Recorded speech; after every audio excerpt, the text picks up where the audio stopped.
Hi, this is the last and final part, part 6, of rebuilding our 1930s NuTone time chime. As you can see, it's fully been reassembled. I have it mounted on our Chime testing base, and I have it hooked up just like it would be in, say, 1937, 1938, maybe 1939, when you moved into your brand new house somewhere in Madison, Wisconsin, or Topeka, Kansas, or maybe in Cincinnati, Ohio. Who knows? It's all set. The clock is plugged in on our vintage power cable, and I actually had the clock running for several days after the end of the clock reassembly video, and it keeps perfect time. It's nice and quiet and works just like it's supposed to. So let's go ahead and ring our time chime and see what we have. So we have 2 notes for the front door,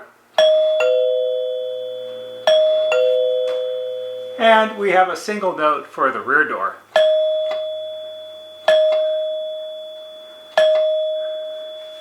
The volume of the front and the door are equal, so the solenoids are working well. I have it powered at 16 volts AC. There is a sticker on it that says you can power it as low as 10 volts, which was not uncommon back in those days, but 16 up to 16 volts. And 16 volts is sort of the norm nowadays. You're not really going to run out and buy a 10 volt transformer. The clock's been running today for about an hour and a half. It is perfectly on time, just like you would expect, and it works very nicely.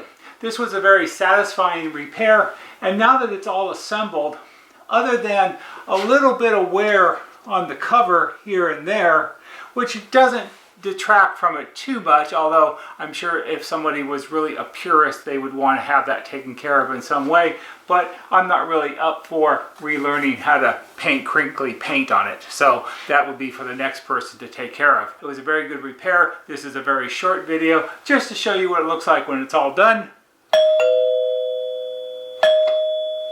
Just like that. I hope you found this series interesting and helpful. If you did, please give it a thumbs up on YouTube, because that helps us just a little bit. There'll be a banner right here that shows you how to subscribe. Go to our YouTube homepage, click on the bell, and when you click on the bell, click on it to receive all notifications, and every time we post a new video, you'll get a notification and you can watch it. Keep an eye open for another long-term multi-part series about repairing a different type of NuTone clock chime, or chime clock, depending on how you want to put it. Otherwise, that's all for today. See you on the next video.